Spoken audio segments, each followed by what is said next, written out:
Hi, everyone, and welcome back. In today's lecture, we're going to take a look at the continuity of classical tradition, following up on what we took a look at in the last lecture. And in particular, in this lecture, we'll be taking a look at architecture for the government in the early 20th century, as well as a new material, a new, again, in air quotes, like iron and glass, but a material that became available once again in the modern period, and early uses of that in a way that was expressive. When we take a look at classical architecture, developing upon academic classicism and the Beaux-Arts tradition, it becomes a little bit complicated because classical architecture is necessarily going to be tied to a tradition. It's necessarily going to have some link with history. And if we're looking at that in a period of time during which people were beginning to question how appropriate it was or how valid it was to have a connection with history, then the way that they're going to make classical architecture appropriate for the 20th century is going to be pretty different from other ways of designing buildings. And I think that probably the best word that we can use for some of these endeavors is contemporary. I don't think that any of the things that we're looking at today we would call modern, but I think that it's possible to look at it as a way in which each of these architects wanted to make the tradition contemporary. Sometimes they did that by personal or stylistic development, meaning that the details would be something that they would feel at liberty to redesign, rather than using the full out florid example of the Corinthian capital, for example. They might redesign it in a variety of different ways. Secondly, we can see that they were going to simplify buildings down to the basic geometry, and in some ways they were drawing inspiration from some of the really radical neoclassical designs, very few of which were actually built, but still some of the sort of idea projects of some of the neoclassical designers of the late 1700s. And they're also going to be interested in taking a look at the archaic origins of Western architecture, whether it's the oldest examples of Greek architecture or even going further back than that, and taking a look at some of the archaic architecture of the ancient Near East or even Egypt, thinking that this is all part of one long tradition of Western architecture. Maybe the way forward is by going back to the origins, starting there, and then sort of building up again. So we're going to see all of these things again in today's lecture. And we're going to start off with an example of government architecture in Scandinavia. We've seen, most notably in the aftermath of the World Columbian Exhibition in Chicago, that both in Western Europe and in North America, classicism was seen as an appropriate architecture for government or civic architecture. This is going to take a particular turn in Scandinavian countries in the early 1900s, the 19 teens, 1920s, because they're going to develop something that we might call stripped classicism. Not a formal term, but something that I think encapsulates what it was that they were doing. And one architect who adopted that rather for some of his buildings was Gunnar Asplund. Asplund was born in Stockholm and he had training in a technical institute. And that's kind of interesting. He did not train in a classical design academy, but rather in a technical institute. And from there, he went to Germany and had some apprenticeships in Germany. When he returned to Sweden, many of the buildings that he designed were quite obviously arts and crafts in inspiration. But when he had official buildings, civic buildings, government buildings, he fell in line with a trend that was becoming popular in Sweden and Denmark and Norway during this period of time. Again, that's sort of stripped classicism. One example that we can take a look at is a courthouse that he designed. And when we take a look at this, and when we take a look at the basic geometry of the entryway there, of the overall building, sort of a rectangular plinth with a triangular pediment over it, we see a very strong expression of the basic geometry of the building by the fact that there isn't a lot of detail here. Right? And so it very strongly shows what the geometry is. But if we really take a look at it, we're going to see some design decisions that Asplund made that note our attention. In many ways, the building is quirky. If we take a look at the overall composition of the building, and especially the proportional relationships, such as just the scale of that pediment in relation to the rest of the building. If we take a look also at the details, take a look at those swags that are just applied decoration onto the surface here. They seem kind of, to our eyes, I mean, to my eyes at any rate, they seem a little ridiculous, actually. You've got such a large building and you've got these little things just tacked on there. Also, if you take a look at the entryway there, the proportion of that to the whole, but especially of that to a human figure. It's all very odd in terms of the proportions and in terms of the composition. But he's doing something here that I think notes our attention. And in this image of the courthouse, I was happy to find one that shows it in sunshine, because you can see that any detail, any little thing on the facade of the courthouse here, considering the angle of the sun, any little added detail here is going to really get thrown in relief by the shadow that's cast by the detail. But note that the windows, except for that central one directly above the front door, the windows have almost no detail whatsoever. And that's something that is highly unusual for a building that draws upon the classical tradition. There were traditional ways in which you could create and define an opening in a wall surface. And if we take a look at the images to the right, we can see a very typical Renaissance window frame. Going around the window frame on three sides, the jamb, the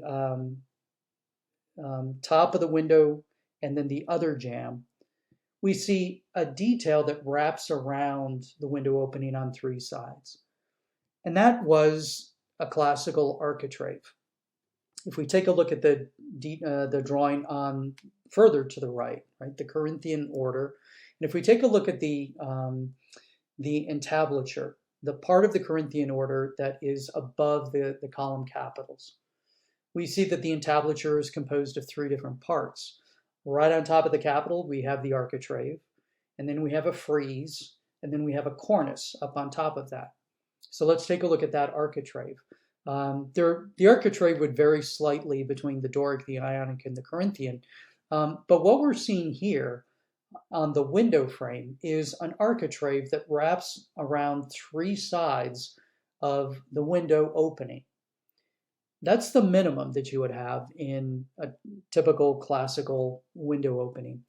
But then that could just be the start. In this particular example that we're looking at here, you can see that above the horizontal architrave, we've got a frieze, in this case something that's called a pulvinated frieze, or a frieze that bulges out. And then we've got a cornice on top of that, and the cornice is held up at the two sides by those modillions. And then we've got the raking cornice of the pediment, right? Something that looks like it's a shed roof, right? You could elaborate the window opening in this way, but openings could be elaborated in a whole variety of different ways. Here, both in the door opening and in these window openings, you can see that the actual opening in the wall is articulated by the architrave. But in all of these cases, you can see that there are engaged columns and then a full entablature spanning between the engaged columns, architrave, frieze, and cornice. And then because the architect wanted to put a pediment on top of the cornice here, we can see the raking cornice that forms the pediment, right? So there's a whole variety of ways in which you could really elaborate it, but it's that architrave, which is sort of the bare minimum here, right? The bare minimum around 3 sides of the opening. And so when we take a look at some buildings like the Post Office Savings Bank by Wagner, which is up at the top and to the left, or if we take a look at that courthouse by Asplund, and when we see that the window openings do not have any detail around them, we know that the architect, in both cases, generally following classical principles for these buildings, but the fact that there is no detail around the window frame shows that the architect is really pulling back on the use of classical detail on these buildings. And so there's a reduction, right? They're paring it down quite a bit. When we do see classical details on the buildings, such as in the raking cornice of the courthouse or in the continuous cornice at the Post Office Savings Bank, that was an opportunity for the architect to bring personal or stylistic development to the details. With Asplund, he's really paring it down. He's really taking it down to just a few lines that project out from the face of the building.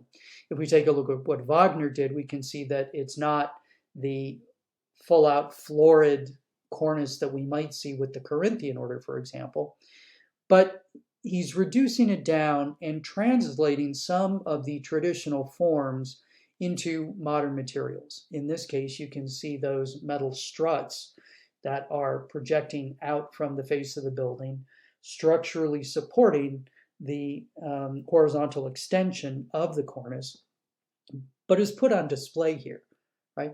His development is going to simplify, but also bring in modern materials, modern technology, and allow that to give him the tools to reinterpret the classical details. Right? So all of these things are sort of circulating in the 1890s and through the 1920s. And we're going to see that Asplund is going to have a particular take on it that we can, again, call strict classicism. But the example that we're going to take a look at by Asplund, the Stockholm Public Library, should be understood as a great example, but just one example of a whole number of different buildings from this time frame that we could see in Scandinavian countries. City Library in Stockholm, Sweden. So it's going to have offices, it's going to have stacks, it's going to have a reading room, a reference room. And if we take a look at the plan of the building, we can see that there is a rectangular footprint to the building, although on the back of the building, that rectangle isn't entirely enclosed. But there's also that circular area right in the middle of the building. And that circular plan area is going to be the entryway, as well as the reading room and the reference room for the library. In the large wings that we can see to the left and to the right of that circular reading room, we've got the stacks where most of the books would be kept. And there were also offices and meeting rooms that were sort of sprinkled throughout the rest of the complex here. When we take a look at the building, let's take a look at some of the classical details or some of the classical principles that we can see at play here. That circular floor plan for the reading room right in the middle of the library is expressed in the building itself. If we take a look at the view to the upper left, you can see that it is a cylinder that rises above the body of the rest of the building. And it's identifiably a centralized space within the building. In the classical tradition, centralized space was used to memorialize something or to honor something. It could be used as a tomb. It could be used as a religious space. In this particular case, for the reading room of the library, obviously it's there to honor the achievements of human being and human learning. But if we take a look at the exterior of the building, you can see that he chose not to put a dome over it. And in my mind, that says that he's pulling back from a fully religious expression of the centralized type, something that could quite easily be confused really for a church, but still wants to use the centralized type to honor the learning that is housed here within the library. Also, with this particular view of the library in the upper left, I'm going to point something else out because we have a good view of it from a distance, mostly because this was taken at a point in time when the trees were not in leaf. But if we take a look at it, you can also see the tripartite design. It's got a base, it's got a middle, it's got a top. The base of the building is distinguished from the middle by a continuous detail of molding that runs horizontally around the building. And when we come in and take a closer look, you're going to see that there's a different texture. You might be able to see that there's a slightly different color between the base and the upper part of the building. And then the top of the building obviously is going to be that centralized space. Central axis, symmetry about the central axis. The windows in this case also have no detail around them. And so we see that Asplund is really pulling back on the amount of classical detailing that he puts in the building. Yet we can also see the cornice that runs around the main block of the building, as well as around the centralized space in the building. And this cornice, or these cornices in particular, are much reduced. Nothing more than a horizontal projection from the face of the building on the centralized part, and a little more detail on the body of the building below, but still very much reduced. Asplund is also going to make some other interesting decisions in the details of the building.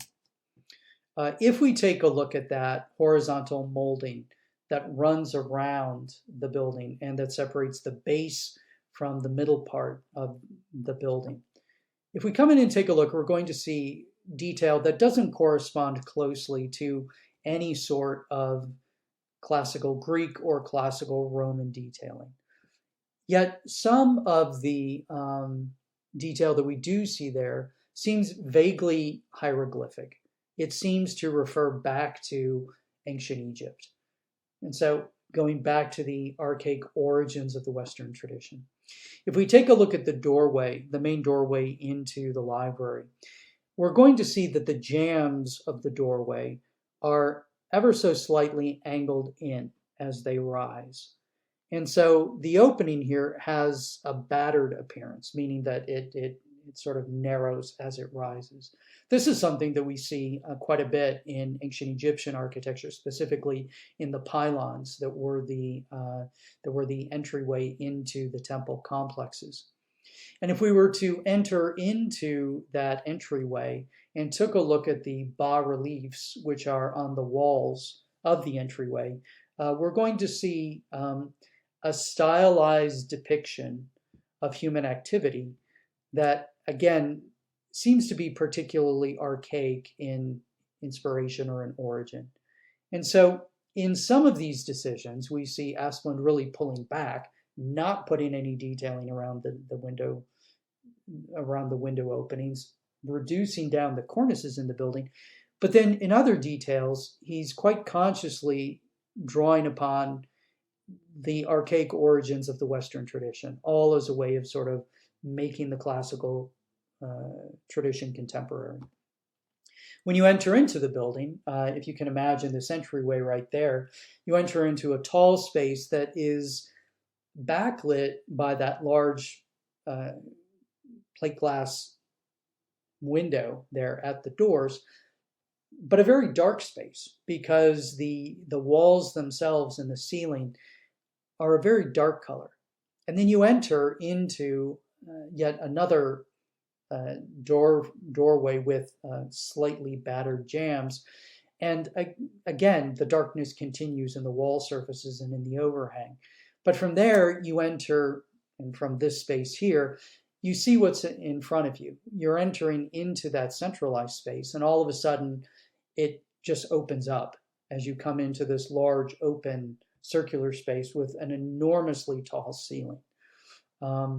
Again, the centralized space that is here to honor learning for the people who come to use the library. We know that Asplund was quite conscious about his choice of centralized space for the reading room, in part because of the paving pattern that he selected for this space. In the upper left and to the right, we're taking a look at different views of the reading room here.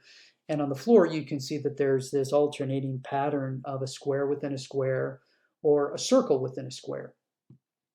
That is a direct reference to the floor of the Pantheon in Rome, which we're taking a look at on the lower left.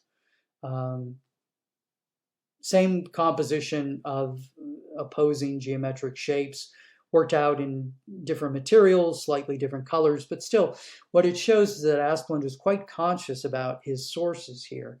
But rather than designing religious space or sacred space, he's designing space to honor the learning of people here in the library.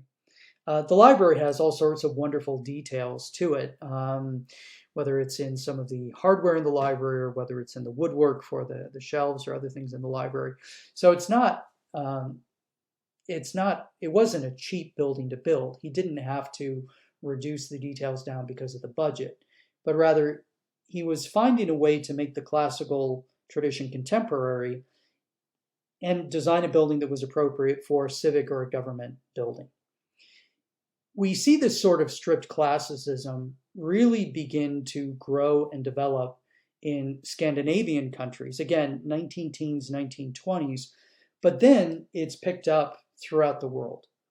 And for as much as full-blown Beaux-Arts classical buildings were popular in the United States for government buildings, we see that in the United States, there too, we can begin to see a sort of strict classicism being used for official or government buildings in the United States. And as a matter of fact, throughout the world, we can see it in all sorts of different countries. For better or for worse, that sort of strict classicism is today often referred to as fascist architecture. And indeed, there are some interesting examples of this that were designed specifically for fascist regimes. And we'll take a look at a couple of them. The map on the left is a map of the metropolitan area around the city of Rome. And if you take a look at the map, and if you can identify those pinkish areas, you'll see sort of the historic center of Rome. And you can see the ring road, the modern highway that sort of goes around the city. But if we come directly south from that historic center, you're going to see the names of a variety of different suburbs or developments that are actually outside the historic center. Coming south, you might see Garbatella, or you might see Ardietino. And then just south of Ardietino, you see EUR. EUR, sort of thrown together in Italian today as the part of Rome called Eur, was actually laid out to be the fairgrounds for a World's Fair that Mussolini was going to inaugurate in the early 1940s. There were all sorts of designs that were produced. The World's Fairgrounds were laid out. And the idea was that they were going to build many of the buildings here of permanent materials. And then after the end of the World's Fair, they'd be able to use those buildings, right? They wouldn't have to tear them down. They wouldn't have to get rid of them somehow. They're permanent buildings. And so there were some buildings that were designed and built for the World's Fair. And if we come in and take a look at some of the buildings that are there today, again, some of them designed and built for the World's Fair, some of them added later, we're going to see great examples of strict classicism. On the right, we see a building that quite obviously is religious architecture. There was a Catholic chapel that was designed for the World's Fair grounds itself.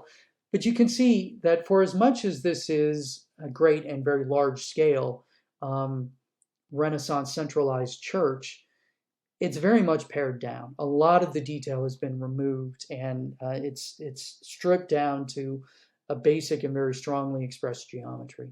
Similarly, with the buildings and parts of the complex over on the left, you can see very strongly expressed geometric shapes and forms that quite obviously referred back to classical architecture, but without the detail, and so a stripped classicism. All of these buildings were not built in the 1930s or 1940s, and the World's Fair was prohibited from opening because World War II broke out.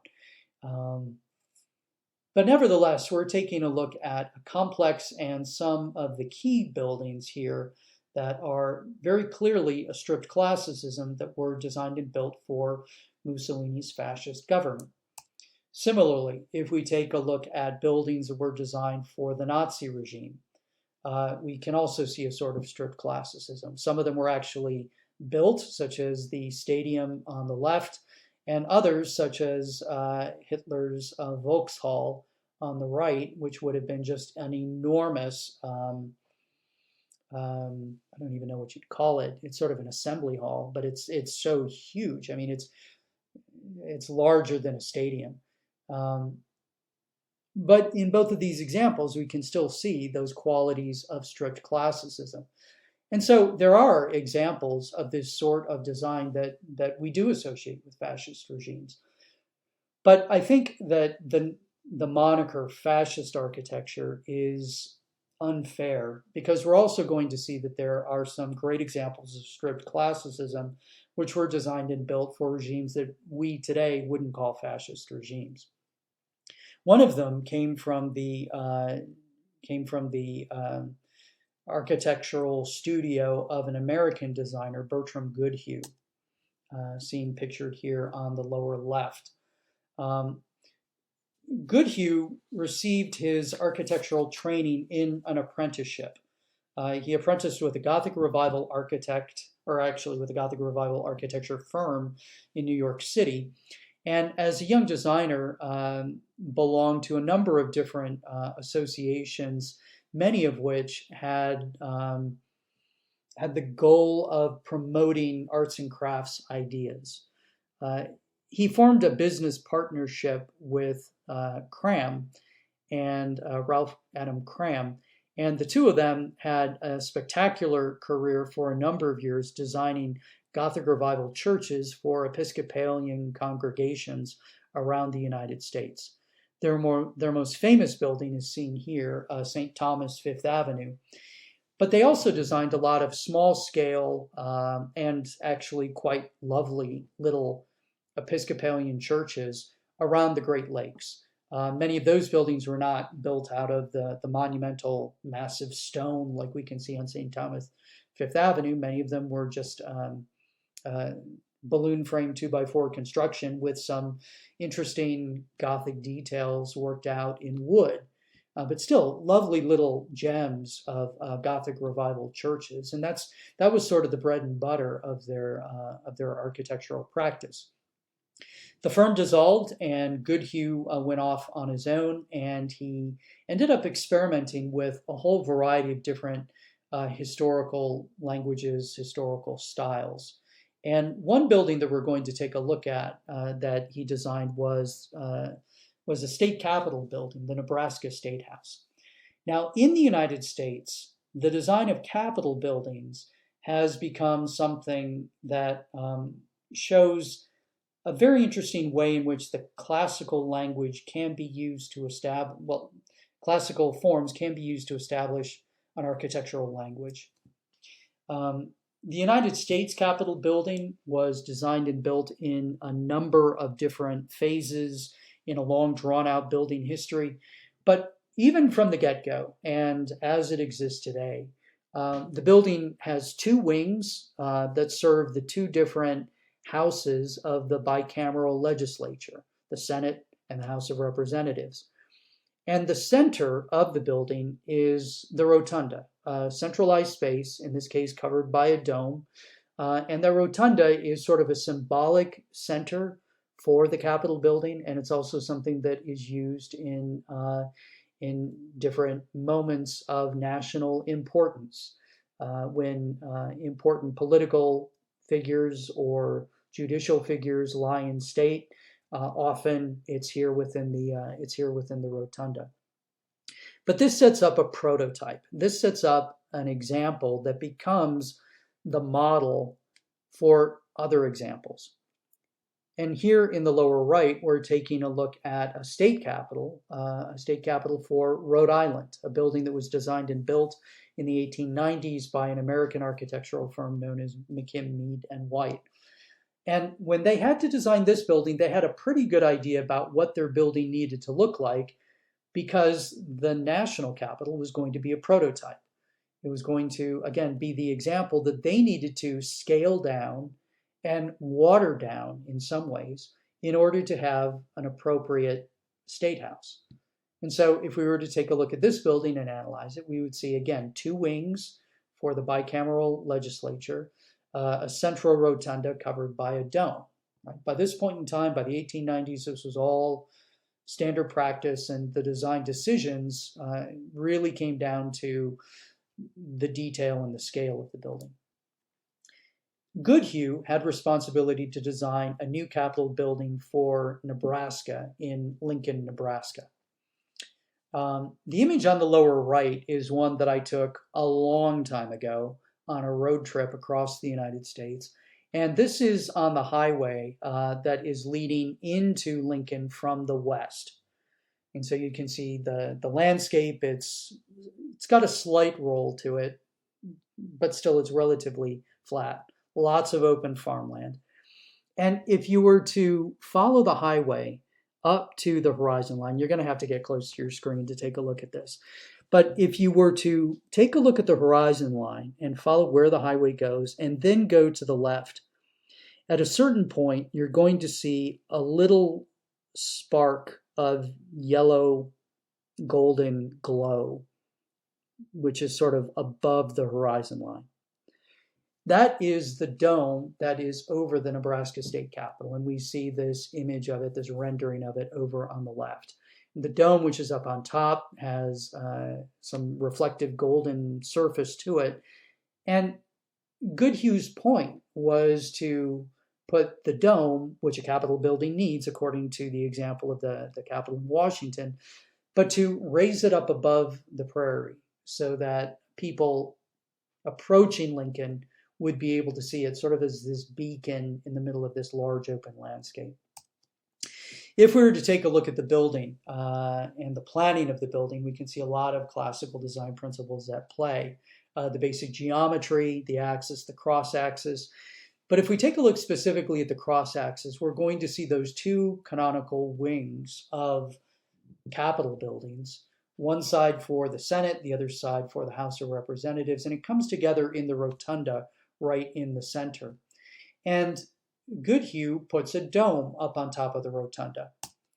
But the dome is not directly over the rotunda. It's not enclosing the interior space of the rotunda.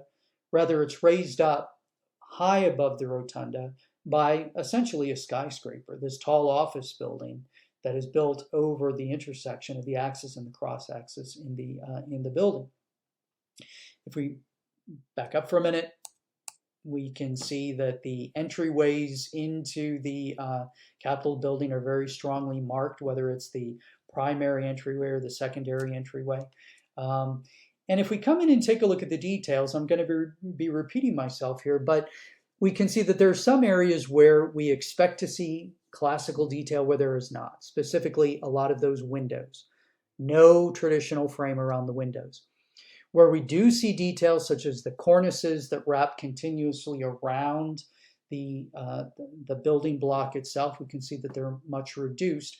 But there are some areas where he does bring in some sculptural relief, mostly around the entrances.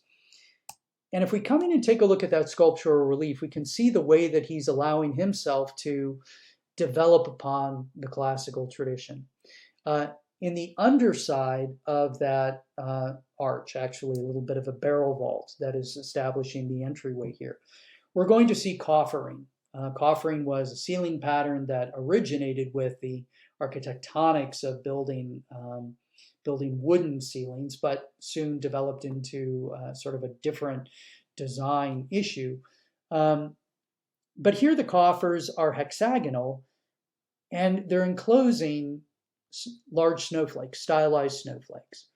Why snowflakes? Well, this is Nebraska. It snows a lot in the wintertime. And so Goodhue is allowing himself to draw inspiration from the locale in order to reinterpret classical details. Similarly, if we take a look at the frieze here in this entryway, we can see a frieze that is enlivened with sculptural relief, something that's very typical. In some of the sculptural relief that we might see, for example, in a Greek or Roman temple, we would often see ox skulls representing the sacrifices, the animal sacrifices that were made to the gods at the temple. It goes back to a very archaic and also very gory tradition in the religious traditions of ancient Greece and ancient Italy.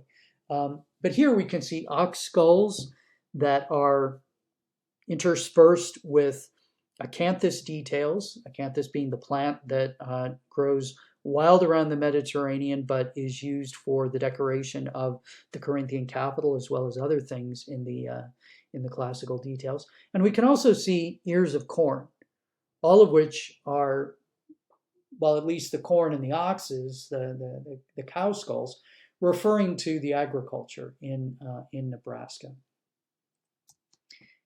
The style of some of the details that we see here seems to be intentionally clunky, intentionally quirky, and specifically with the buffalo that are adorning some of the pylons that frame the entryway into the building, we can see a very two-dimensional rendering of the buffalo that seems to, again, draw upon the ancient traditions of the Western tradition, specifically some of the bas-reliefs that we might see in ancient Assyrian or ancient Babylonian architecture.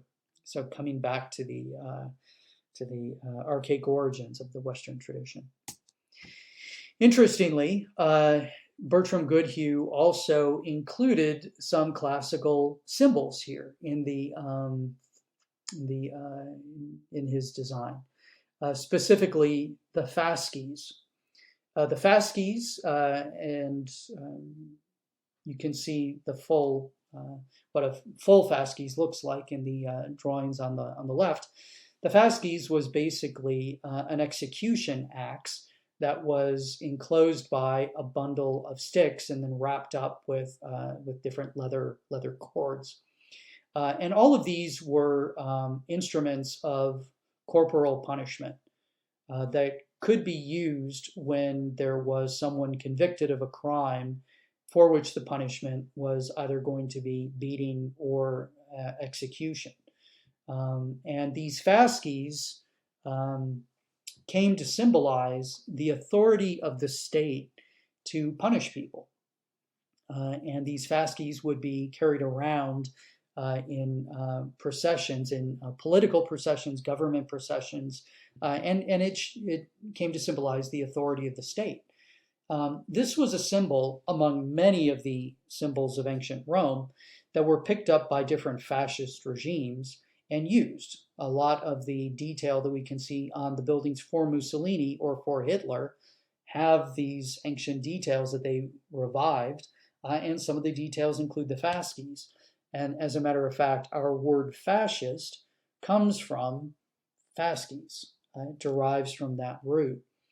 In the 1920s, before we were all made aware of just how horrific the final outcome of Mussolini and Hitler's political drive arrived at, before any of that was clear, the fasces was just a symbol from ancient Rome. And we see that Goodhue included that in the design of the Nebraska State House. At some point, people in Nebraska realized that this symbol had been co-opted by the governments of Mussolini and Hitler, and they weren't interested in having any sort of ambiguity on their building. And so the fasces was altered so that it wasn't quite the full out symbol that you might find on Mussolini or Hitler's buildings. But the point is that here we're taking a look at a building that is intended to house the representative government in Lincoln, Nebraska, not a building that I think most of us would associate with a fascist regime. Yet it has some of the symbols, but also the strict classicism that we can see in Mussolini and Hitler's architecture. And so this sort of strict classicism was not used only for the architecture of fascist governments. It also was used here in the United States. And as a matter of fact, we can take a look around the United States and see some other great examples of this sort of strict classicism that serve government or civic functions, again, with nothing at all to do with a totalitarian regime. We can take a look at the Folger Shakespeare Library in Washington, D.C., a cultural center in the American Capitol building that has all of the qualities of strict classicism as well as some of the symbols that draw upon the archaic origins of Western architecture.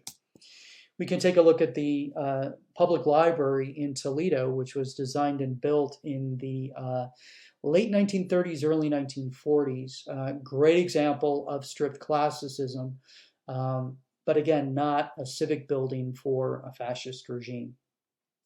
And so strict classicism was one way in which the classical tradition was made contemporary and given a particular purpose specifically for civic or government buildings. But fascist architecture is a moniker that I'm not particularly enthralled with, and nor do I think it's fair, actually. So let's talk about concrete. Concrete was a building material that was developed by the ancient Romans and used by them to great effect on some of their most monumental buildings. And concrete has a lot in common with mortar, but it's different. Mortar is the material that we use to hold pieces of stone or pieces of brick together. And historically, mortar has three main elements to it.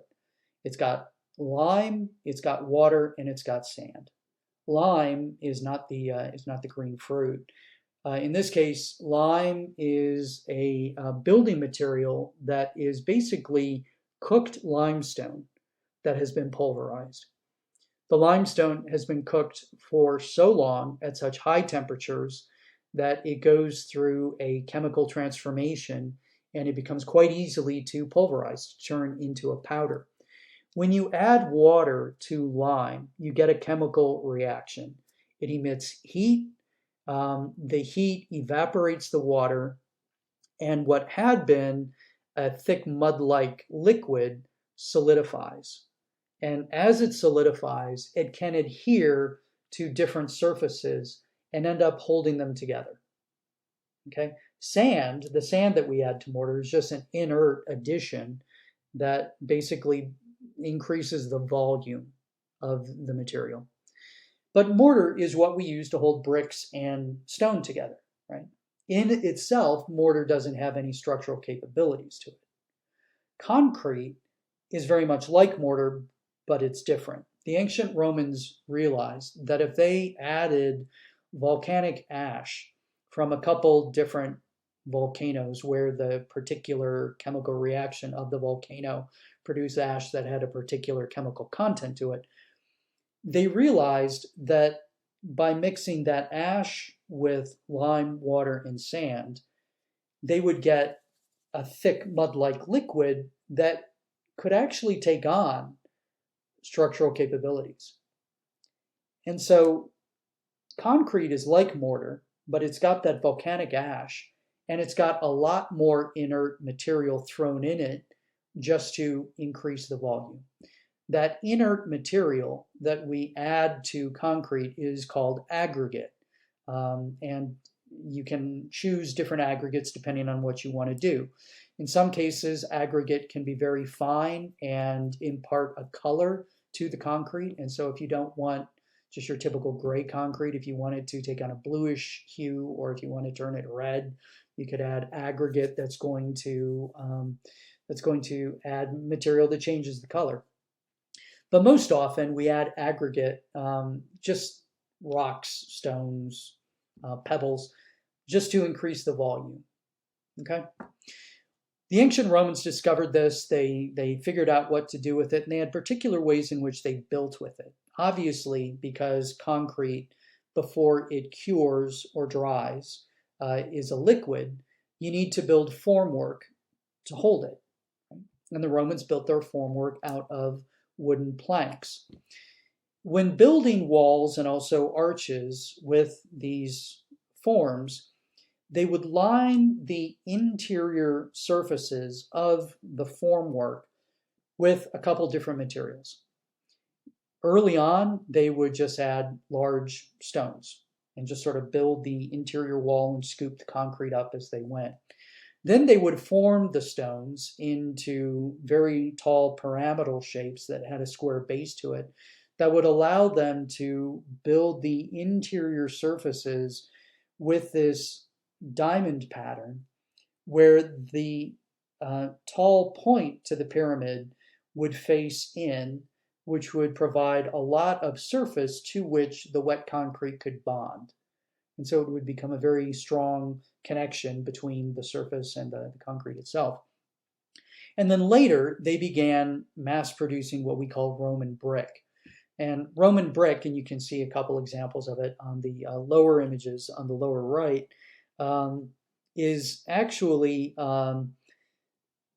not as tall as the typical brick that we have in the United States, and also longer than the typical brick that we have in the United States. As a matter of fact, any one of those pieces of Roman brick that we're looking at there was part of a much larger terracotta sheet that was scored before it was fired. And then after it fired and cooled, they would bust apart the large terracotta sheet, much like we would bust apart a scored graham cracker. And they'd be left with these triangular pieces, and the exterior surface of that, the larger sheet, they put to the outside, which would give this triangular point going into the thickness of the concrete wall. And again, this would give lots of surface area for the Roman brick to adhere to the concrete. And this was much faster to do because they could mass produce the Roman brick, ship it to the site, and then build the interior surfaces of the formwork extremely quickly. Excuse me. And the Romans did amazing things with it. Here we're taking a look at what remains of the Basilica of Maxentius and Constantine on the Roman Forum. And what we're taking a look at here is not even a third of the entire building. There was a mirror image of this, which is far back from roughly where the photograph is being taken here, a mirror image. And then spanning between these three bayed sides of the building, there was this enormous groin vault that spanned overhead and just enclosed this spectacular space. And here we've got a good example of Roman coffering, in this case, coffering that's being cast into the concrete as it was being built. So they were able to do some amazing works of engineering with it and create some amazing architecture. With the fall of the Roman Empire, they lost the technology for building with concrete. And during what we call the Dark Ages and the medieval period, they were building with brick and stone with mortar, once again, but not concrete. At the time of the Renaissance, when scholars and artists and architects were interested in ancient Roman architecture, they examined what these buildings were built of and had some experiments in concrete. And so there are a couple of concrete vaults in Rome today that date to the 1400s, but the technology really never took off.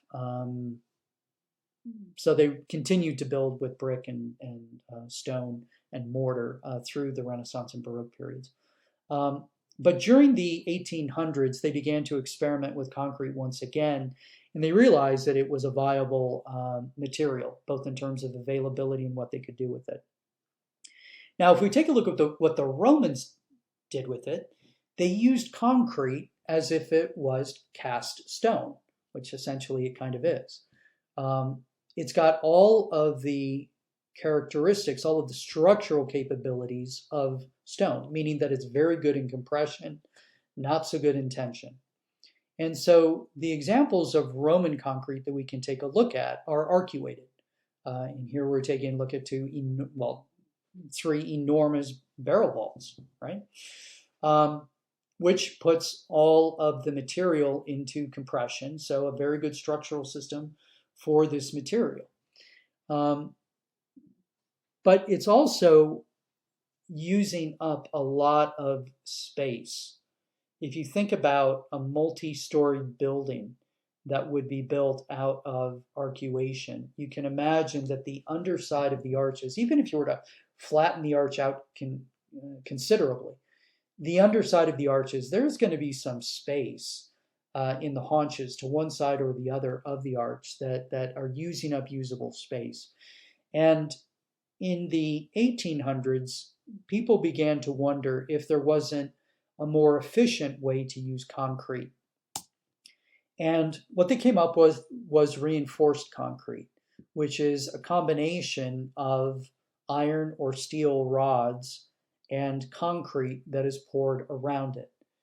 And the result was a complex system that has all of the compressive force of concrete and all of the tensile capabilities of the iron or the steel. And so it's got the best of both worlds. What that meant was that you didn't need to have the arcuation.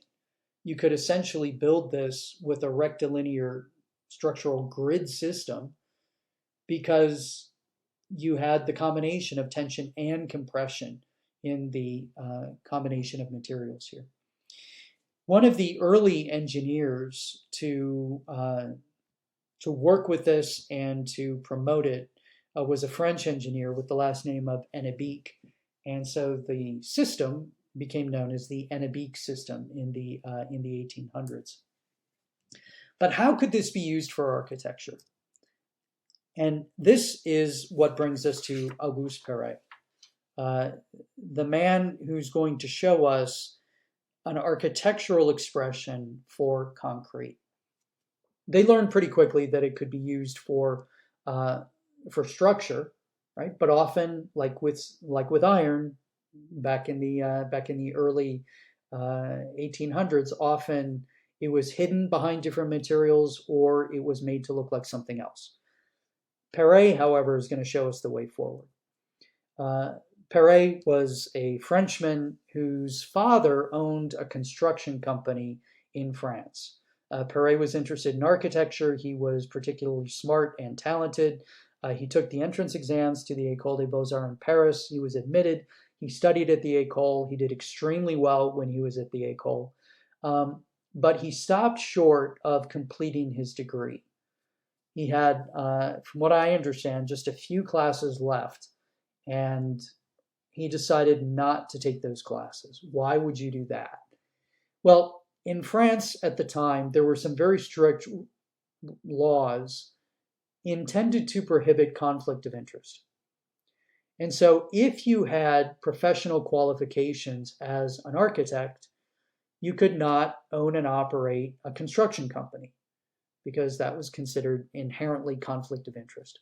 Remember, his father owned a construction company. And when it came down to it, Perret decided that he was going to take over his father's construction company and leave his professional qualifications as an architect aside. But once he had his father's construction company, he was designing buildings anyway. And so he moved ahead. But if we take a look at some of the designs that he built, and when we look at the expressed concrete on some of his designs, we're going to see that he certainly understood and exploited the capabilities of this material. Here in this museum in Paris, we're taking a look at a really spectacular design of a staircase that makes use of reinforced concrete. With all of that compressive strength, with all of the tensile strength, he's able to have these runs of the staircase that just seem to fly through space. But when we take a look at what he was doing with staircases, we're going to see that he's not just exploring what you can do structurally. He's also paying close attention to the form itself. This particular staircase, as you see, has a really wonderful curve to it.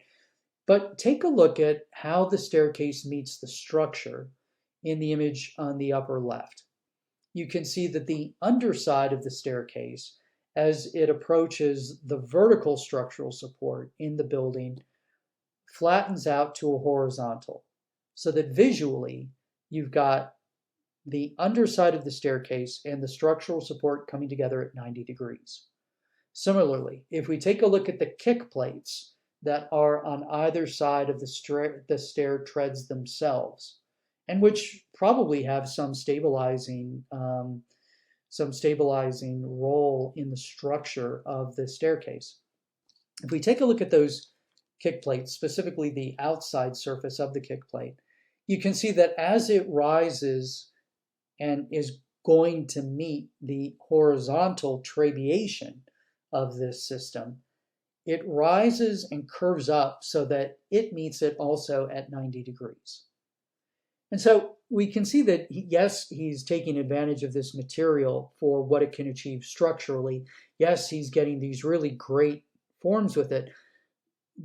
But the details, he's also thinking in terms of how one structural element comes together with the next visually. He had the opportunity to design a whole variety of different buildings. Here we're taking a look at a parking garage in Paris, a new building type that was required because of the proliferation of automobiles in Paris. And if we take a look at it, we can see a frank expression of the structure of the building using reinforced concrete and glass so that you don't need to have a lot of artificial lighting in here. But you can also see the design principles that he's using here. Central axis, symmetry about the axis, tripartite design, setting up a very distinctive top to the building by a change in the proportion and geometry of the windows. Not much detail at all here, right? Really stripping it down, but still some basic classical principles are still at play here in the building. Other buildings, ones that weren't quite so utilitarian in purpose, also show classical design, like we might expect for somebody who studied for years at the École des Beaux-Arts in Paris, but pulled back a little bit, not the full-out expression of the architectural orders and all of the architectural details, yet executed in concrete and exposed concrete. This may lead to a question. Why did Perret think it was appropriate to use this modern material in classical design and to expose it? Think back to what we saw with Garnier at the Paris Opera House. Paris Opera House, a full-out example of academic classicism, right? But we also saw that there was a lot of iron in the building for the structure. Yet Garnier felt that it was inappropriate to express the iron in the building for a variety of different reasons tied to classical theory and the classical understanding of perception. Based upon what he was taught at the École, he thought that we are all hardwired to look for points of rest in a design. And that if we design a building with iron structure that is on display, it's never going to provide us with the points of rest. He felt that iron was appropriate for utilitarian buildings, but it should not be seen in buildings that had some larger purpose, whether it was within the urban scheme, within the social structure, within the government, all of which was important for the Paris Opera House, right? Because of its position in the redevelopment of Paris, it was an important social center for the city, and it was royal patronage, right? Tied into the government's redevelopment of the city of Paris. So he was happy to use the material, but you didn't see the material. Here we can see Perret designing buildings that have classical principles, and in some cases are classical buildings, yet exposing the material. Why did Perret think it was okay with reinforced concrete when Garnier didn't think that it was okay with iron? Well, it had to do with the formwork. And the formwork that the ancient Romans used, and that was still largely used in the late 1800s and early 1900s, at least in France, were wooden planks, long linear pieces of wood. Right? And for Perret, that allowed concrete to have a relationship, some sort of tenuous analogy with the most archaic origins of ancient Greek architecture. From History 1, you may remember that ancient Greek architecture, specifically the Doric, was, according to some architectural history and some classical theory, was a translation into stone of timber construction. And so a lot of the details that we might see in a Doric temple are believed to have originated as part of a timber trabeated system, just translated into stone. And so with that idea, which Perret certainly learned about when he was at the École, with that idea that the Doric started out as timber construction that was then translated into stone, he felt that there was a relationship with concrete that uses timber for the formwork. In translation from the original French, this is what Perret had to say. It is the use of wooden forms which gives to reinforced concrete its aspect of carpentry and makes it resemble ancient architecture, because ancient architecture imitated construction in wood, and reinforced concrete makes use of wood. Now, frankly, that's a little tenuous, and we may think it a little ridiculous, but that was his justification, and he ran with it. And so we can see that he was going to draw principles, if not forms, but albeit stripped forms, from the classical tradition and use them in his concrete architecture. He did a lot of really great buildings, but there are two buildings in particular that show up most often in the history books. And so we're going to take a look at them. Honestly, not my favorite Perret buildings, but still, we'll take a quick look just so that you're familiar with these examples and that we also get a sense of what he was up to. If we come in and take a look at some of Perret's buildings, we can see the very interesting way that he reinterpreted the classical tradition. Again, in this building, we're taking a look at a different view of that museum that he designed in the city of Paris, and you can see the vertical supports and then the ceiling here worked out in reinforced concrete that appears to have coffering in it. In the upper right, we see a Renaissance coffering ceiling in a church in Rome. And on the left, you can see how he allowed himself, certainly to simplify it, but also to change the dimensions of the spans based upon what you can achieve with reinforced concrete. If we take a look at the detail down below, we can see the way that he gave facets to a concrete vertical pier by using electric tools to scrape away some of the exterior surface of the concrete and to expose some of the aggregate that was in the concrete itself. The concrete, as it is poured into formwork, is going to put the liquid part of the concrete right up against the formwork itself. And often, if the aggregate is anywhere nearby, there's just a little bit of the aggregate that's seen, right? It tends to be much more of the liquid concrete that is up against the surface. And so when the formwork is pulled off, often what you see is just the gray concrete. But Perret used electrical tools and developed the technique, or had his workmen develop the technique of scraping away some of the concrete in order to give those striations, to give a little bit of different texture, and to give sort of a modern reinterpretation of the fluting that we might see in ancient Greek or Roman design. As a technological development, he also developed the practice of vibrating the formwork as the concrete was being poured in. If you get air bubbles in concrete, they can get locked into places the concrete cures or dries, and that could be a structural problem if the air bubbles are big enough or if they line up in a certain way. And one way that you can diminish the possibility of having that is by vibrating the formwork a little bit as you're pouring the concrete in. And this was also a technique that Perret developed as part of his practice. An early building that we can see by Perret is an apartment building in the city of Paris. And the building codes in Paris also, at that time and even today, they regulated not only the requirements for safety and well-being of the people in the buildings, but they also had some very strict rules and regulations about the exterior aspect of the buildings.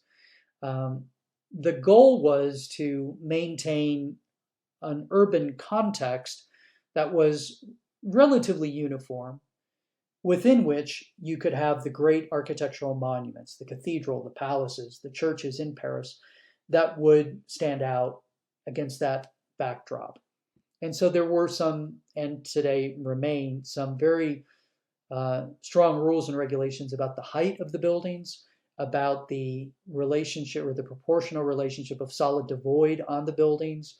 And so the window openings in relation to the surfaces are very strongly regulated.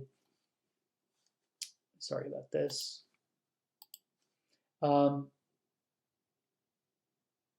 And furthermore, the materials that you can use on the buildings are very strongly regulated. Again, all in the attempt to maintain a good context out of which the architectural monuments can stand. And so many of these things had to be taken into consideration when Perret designed the building. As we can see, the building is inserted into a larger block, and it stands right up next to other mixed-use buildings to one side and to the next and even behind it. It's mixed use because on the ground floor of the building, we've got some retail as well as entrances into the apartments. The apartments themselves stack up for a number of different floors, and in the apartments, Perret did something that was very unusual. When you have residential buildings that are built one right next to each other like this and on a city block, you need to maintain air and light even into the interior spaces of these buildings. And the way that you did that was by having air shafts, often within close to the center of the city block itself. Most of the buildings that we saw on either side of this apartment complex put a flat surface up to the street and put the air and light wells inside the building, right? Here, if we take a look at the plan of a typical apartment floor, you can see the party walls that divide Perret's building from some of the neighboring buildings. To the back of the building, near the bathroom and near the staircase, you can see a little light well, right? But Perret took the requirement for a light well and the floor area to light well proportion requirement and put some of the light well up front, which meant that the building is going to have this concave surface to it, faceted but concave surface. And somehow he got away with it.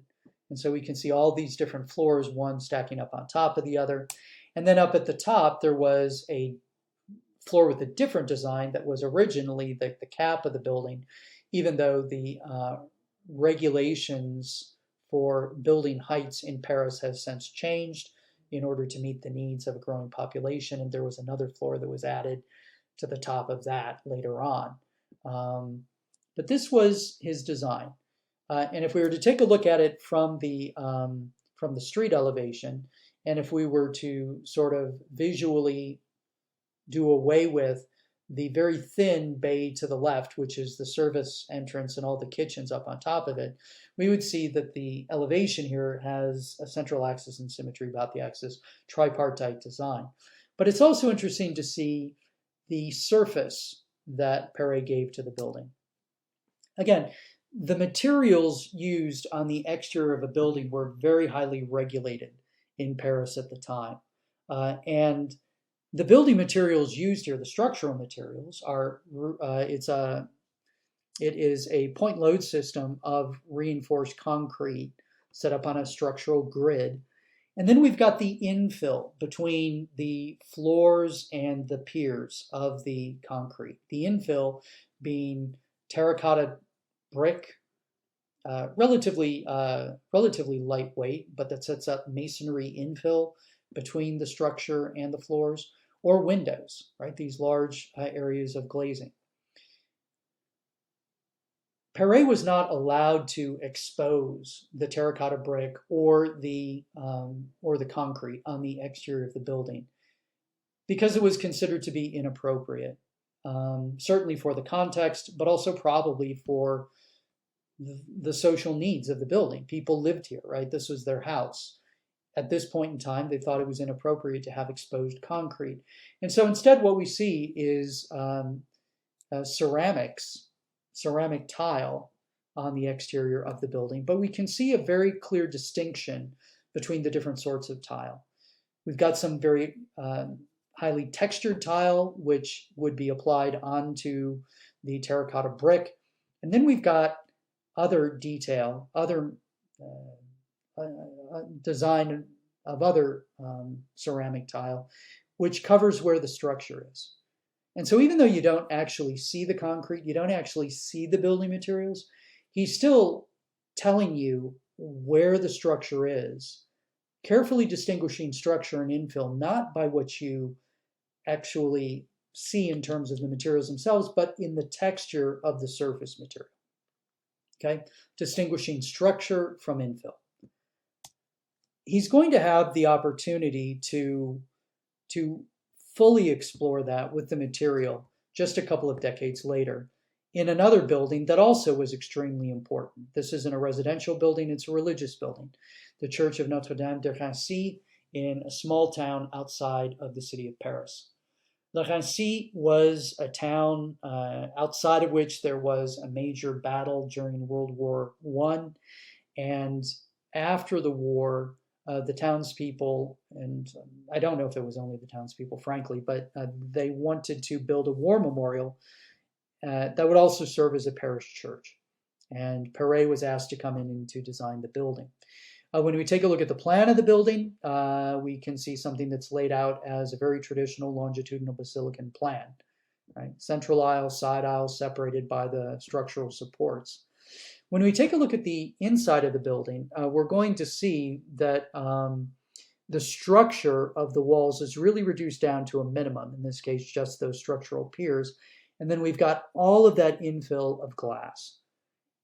And just the way that I described it should call to mind some of the great monuments in France, specifically Gothic architecture, where it's all reduced down to this very minimal set of structural supports that are supporting this enormous vaulting pattern that covers the interior of the church.